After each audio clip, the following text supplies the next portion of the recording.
نحمده ونصلي على رسوله الكريم أما بعد فقد قال النبي صلى الله عليه وسلم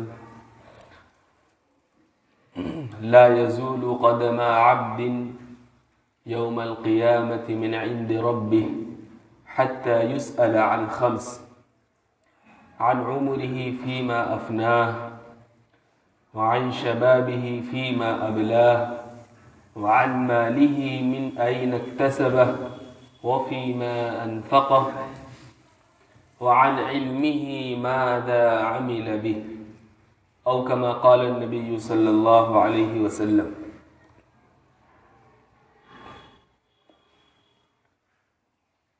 دنیا میں اگر ہمیں کسی اسکول میں، کسی کالج میں، کسی بڑے ادارے میں یا کسی کمپنی میں داخلے کی خواہش ہے اور ہم دل سے چاہتے ہیں کہ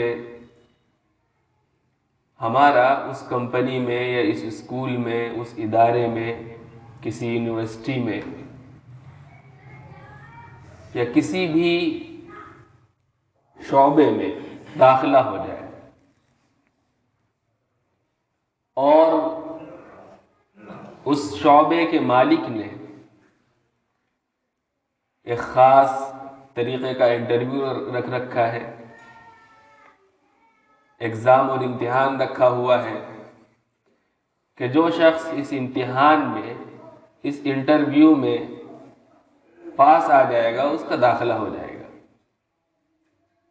اور جو شخص اس انٹرویو یا اس امتحان اور ایگزام میں فیل ہو گیا، جوابات جو سوالات کے ہیں وہ ٹھیک نہیں دیے گئے، تو وہ ناکام ہو جائے گا اور اس کا داخلہ نہیں ہوگا وہاں پر۔ تو ہمارا طریقہ کار یہی ہوتا ہے دنیا میں کہ ہم ان تمام ممکنہ سوالات کے جوابات کی خوب تیاری کرتے ہیں۔ اگر ہمیں امکان بھی ہے کہ یہ سوال پوچھا جا سکتا ہے ہمیں، تو ہم اس کو بھی خوب اچھے طریقے سے یاد کرتے ہیں، اس کی تیاری کرتے ہیں، اور بعض مرتبہ امتحانات کی تیاری کے لیے اتنی محنت کرنی پڑتی ہے کہ انسان اپنے کھانے کو بھی بھول جاتا ہے، سونے کا ٹائم ٹیبل بھی اس کا ادھر سے ادھر ہو جاتا ہے، سب کچھ ہوتا ہے۔ اس کے سامنے یہ رہتا ہے کہ اگر میں نے اس چند دن کی محنت کے نتیجے میں اگر میرا وہ انٹرویو پاس ہو گیا، میں اس انٹرویو میں کہ اس امتحان میں کامیاب ہو گیا، تو اس کے بعد تو بس میرا اس مطلوبہ شعبے میں، مطلوبہ ڈپارٹمنٹ میں جو ہے میرا داخلہ ہو جائے گا، میری ملازمت لگ جائے گی، اور اس کے بعد تو سہولت ہی سہولت ہے۔ یہی ہوتا ہے دنیا میں۔ اللہ تبارک و تعالیٰ کے یہاں جب ہم جائیں گے اور میدان محشر میں سب لوگ کھڑے ہوں گے، اولین اور آخرین سارے انسان کھڑے ہوں گے، تو وہاں بھی آگے جانے کے لیے، وہاں سے میدان محشر سے آگے بڑھنے کے لیے اللہ تبارک و تعالیٰ کی طرف سے تمام انسانوں کا ایک انٹرویو ہوگا، ان سے چند سوالات پوچھے جائیں گے، اور یہ بھی اللہ تبارک و تعالیٰ کی رحمت ہے اور جناب نبی کریم صلی اللہ علیہ وسلم کی رحمت ہے کہ ہمیں پہلے سے یہ وہ سوال بتا دیے کہ تم سے دنیا میں یہ سوال پوچھے جائیں گے۔ دنیا میں کوئی بتاتا نہیں ہے کہ ہم انٹرویو میں یا ہم تمہارا جو ایگزام لیں گے، امتحان لیں گے، اس میں تم سے یہ پوچھا جائے گا۔ اگر ہمیں پتہ چل جائے کہ ہم سے یہ سوال پوچھے جائیں گے، پھر تو ہم ان کی جین جان توڑ کے صرف انہی کو یاد کریں گے۔ اللہ تبارک و تعالیٰ نے اپنے پیارے حبیب محمد مصطفیٰ صلی اللہ علیہ وسلم کے ذریعے سے تمام انسانوں کو وہ سوالات بھی بتا دیے کہ میدان محشر سے اس وقت تک کوئی بھی شخص آگے نہیں بڑھ سکتا، اس کے قدم آگے نہیں جا سکتے جب تک کہ وہ 5 سوالات کے جوابات صحیح نہ دے دے۔ حدیث میں ہے کہ لا تزول قدم عبد، کہ کسی بھی بندے کے قدم آگے نہیں بڑھ سکتے، وہ بندہ چاہے مسلمان ہو، چاہے غیر مسلم ہو، چاہے مالدار ہو، چاہے غریب ہو، چاہے دولت مند ہو، چاہے فقیر ہو، چاہے بادشاہ ہو، چاہے رعایا ہو، کسے باشد کوئی ہو، معدود چند افراد کا اس میں استثناء ہے۔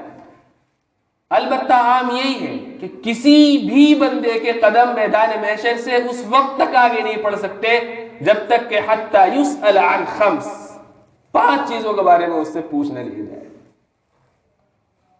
کیا کیا ہیں وہ 5 سوالات جن کے جوابات ہمیں دینے ہیں اور اس دنیا میں رہ کر ان جوابات کی تیاری کرنی ہے؟ سب سے پہلا سوال ہے عن عمرہ فیما افناہ۔ اللہ تبارک و تعالی نے جو عمر دی ہے یہ اللہ کی بڑی نعمت ہے،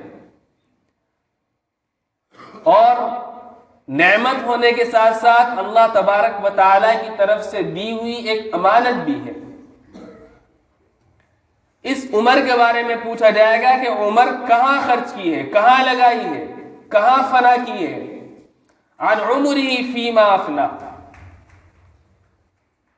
جو بھی ہم عمر لے کر کے آتے ہیں اللہ تبارک و تعالیٰ کی طرف سے، عموماً 60-70 کے بیچ میں عمر ہوتی ہے، عام طور پہ یہی ہے۔ اس کے بعد ہم سمجھتے ہیں کہ عمر طبیعی گزر چکی ہے۔ ویسے تو عمر اللہ تبارک و تعالیٰ کو معلوم ہے کس بندے کی کتنی ہے، لیکن جتنی ہے وہ سب کی سب اللہ کی امانت ہے۔ اس کے بارے میں پوچھا جائے گا کہ ہم نے تمہیں دنیا میں گزارنے کے لیے عمر دی تھی، اس میں تم نے کیا کیا؟ سوال سننے میں بڑا آسان ہے، لیکن اس کا جواب ہم کیسے دیں گے؟ پوچھا جائے گا کہاں لگائی ہے؟ اعمال صالحہ کرنے میں، اعمال صالحہ کی دعوت دینے اور کروانے میں گزاری ہے، یا اپنی خواہشات کو پورا کرنے میں صرف کر دی ہے عمر؟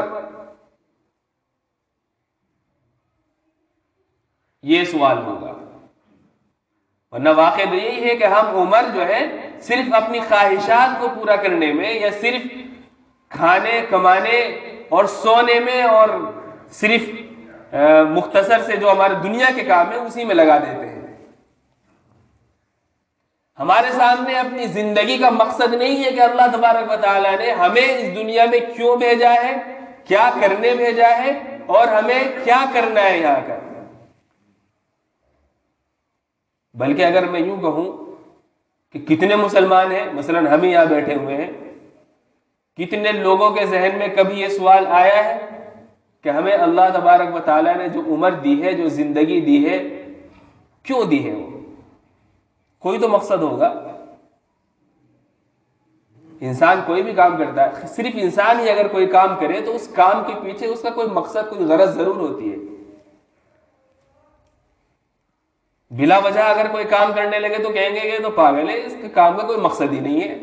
اللہ تبارک و تعالیٰ جو احکم الحاکمین ہے، اس نے ہمیں پیدا کیا ہے اور مختصر سی زندگی دی ہے۔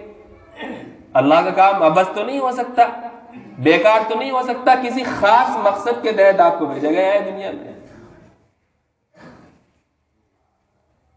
اگر اس مقصد کو پورا کر رہے ہیں تو ٹھیک، نہیں پورا کر رہے ہیں تو گھاٹے میں ہے۔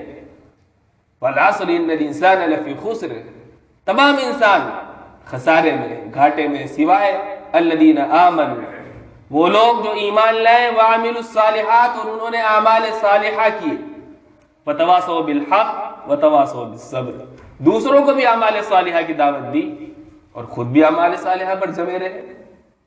یہ کرنا ہے دنیا۔ پہلا سوال ہے عمر کے بارے میں، کہاں خرچ کی ہے۔ دوسرا سوال ہوگا وعن شبابہ فیما ابلا، عمر کے اندر انسان کے اوپر جو سب سے زیادہ بہترین مرحلہ آتا ہے وہ ہے جوانی۔ جوانی بھی اللہ کی بڑی عظیم نعمت ہے۔ جب یہ جوانی چلی جاتی ہے، جب اس کی قدر ہوتی ہے، جب تک رہتی ہے تو قدر نہیں ہوتی، لہو و لعب میں، ادھر ادھر کی چیزوں میں لوگ اس کو گزار دیتے ہیں۔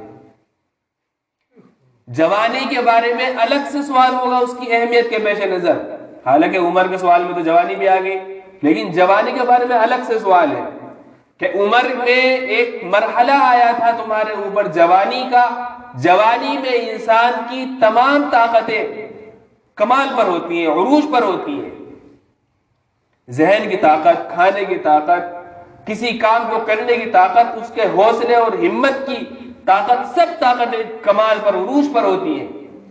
اگر جوان کسی کام کو کرنے کی ٹھان لے تو وہ کر لیتا ہے، اگر وہ کسی نیک کام کو کرنے لگے تو وہ بھی ہو جاتا ہے، کسی برے کام پر لگ جائے تو وہ بھی کر لیتا ہے۔ جوانی عمر کا خلاصہ ہے، اس کے بارے میں الگ سے سوال کیا جائے گا۔ جوانی دی تھی اللہ نے، کہاں تم نے اس کو پرانا کیا، کہاں بتایا؟ وعن شبابی فیما ابلا، کہاں لگایا؟ یہ بہت اہم سوال ہے، میں اس کو اگر تھوڑا تفصیل سے بتاؤں گا تو وقت زیادہ ہو جائے گا۔ بطور خاص ہمارے نوجوانوں کو اپنی جوانی کو اللہ کی بڑی نعمت سمجھنا چاہیے، لعب و لعب میں، گیم بازی میں، ادھر ادھر کی چیزوں میں نہ خرچ کر کے اسے صحیح مصرف پر، صحیح پرپس کے تحت گزارنا چاہیے۔ دوسرا سوال ہے وعن شبابی فیما ابلا۔ تیسرا سوال حدیث پاک میں ہے وعن مالی من این اکتسبا۔ زندگی جب ہم گزارتے ہیں تو اس میں ہمیں ضروریات زندگی کے لیے مال کی ضرورت پڑتی ہے، ضرورت پورا کرنے کے لیے مال بھی چاہیے۔ مال بھی بہت اہم چیز ہے اور اللہ کی بڑی نعمت ہے مال، بلکہ مال کا بھی احترام ایسے ہی ہے جیسے انسانی جان کا احترام ہے۔ بڑی نعمت ہے اللہ کی، قرآن میں بعض جگہ پر اس کو خیر کہا گیا ہے۔ اس کے بارے میں دو سوال ہیں میدان محشر میں مال کے بارے میں۔ من این اکتسب، مال کہاں سے کمایا؟ کمانے کا ذریعہ حلال تھا یا حرام تھا؟ سود کے ذریعے سے، جوئے کے ذریعے سے، شراب بیچ کر، خرید کر، یا ناجائز کسی کی زمین دبا کر کے، کسی کا مال مار کر کے مال حاصل کیا؟ کہاں سے حاصل کیا؟ یہ بھی سوال ہوگا۔ دوسرا سوال مال کے بارے میں ہے وَفِيمَا أَنْفَقَ، کہاں خرچ کیا؟ یعنی مال کمانا حلال طریقے سے ہو اور خرچ کرنا بھی حلال طریقے سے ہو۔ ایسا ہو سکتا ہے کوئی مال حرام طریقے سے کمائے اور حرام جگہ خرچ کرے، غلط ہے، ناجائز ہے۔ مال حلال طریقے سے کما رہا ہے، خرچ حرام جگہوں پہ کر رہا ہے، اس کا بھی سوال ہوگا۔ مال کے اندر یہ مطلوب ہے کہ کمائی بھی حلال ذریعے سے ہو اور خرچ بھی حلال جگہ پر ہو۔ اللہ کی مرضی کے خلاف اگر انسان 1 روپیہ بھی خرچ کرتا ہے تو وہ غلط طریقہ ہے۔ اللہ کی مرضی میں، اللہ کے راستے میں، غریبوں کی مدد کرنے میں، اپنے اہل و عیال کی پرورش کرنے میں، اپنی بیوی بچوں کی ضروریات پورے کرنے میں، اپنے رشتہ داروں کا تعاون کرنے میں، پڑوسیوں کا تعاون کرنے میں، کسی بھی اچھی جگہ کار خیر میں خرچ کرے، پورا مال خرچ کر دے تو وہ صحیح طریقے پر، صحیح جگہ پر لگ گیا۔ مال کے بارے میں سوال ہوگا تیسرا، من این اکتسب، کہاں سے کمایا؟ وفیما انفق، کہاں خرچ کیا؟ 4 سوال ہو گئے، بہت مختصر میں عرض کر رہا ہوں۔ آخری سوال ہے وعن علمہ ماذا عمل بہ، سوال ہوگا کہ علم حاصل کیا تھا تم نے، اس پر کتنا عمل کیا؟ یہ نہیں کہا کہ علم حاصل کرنا، ظاہر سی بات ہے جب علم کے بارے میں ہر شخص سے سوال ہوگا کہ کتنا عمل کیا، کوئی بھی ہو چاہے، اس سے معلوم ہو کہ پہلے تو علم کا حاصل کرنا ضروری ہے، تبھی تو سوال ہوگا۔ چنانچہ حدیث میں ہے کہ طلب العلم فریضۃ علی کل مسلم، علم کا حصول ہر مسلمان پر فرض ہے، مرد ہو، عورت ہو، غریب ہو، فقیر ہو، شاہ ہو، گدا ہو، کوئی ہو۔ ضروریات زندگی جتنی ہماری زندگی سے متعلق چیزیں ہیں ان کی معلومات دینی اعتبار سے ہمیں ہونی چاہیے، یہ الگ موضوع ہے۔ پھر جو علم حاصل ہو گیا اس پر پوچھا جائے گا کہ علم دیا تھا اللہ نے، بڑی نعمت ہے اللہ کی، اس پر عمل کرنا یہ اصل ہے، کتنا عمل کیا اس علم پر۔ سارے مسلمانوں کو علم ہے کہ نماز فرض ہے، اذان ہو رہی ہے مسجد میں، نماز کے لیے ہو رہی ہے، کتنے لوگ آتے ہیں؟ تو جانکاری تو ہے نماز کی فرضیت کی، عمل نہیں ہے۔ معلوم ہے کہ زکوٰۃ فرض ہے، کتنے لوگ زکوٰۃ دیتے ہیں؟ علم ہے زکوٰۃ کا، عمل نہیں ہے۔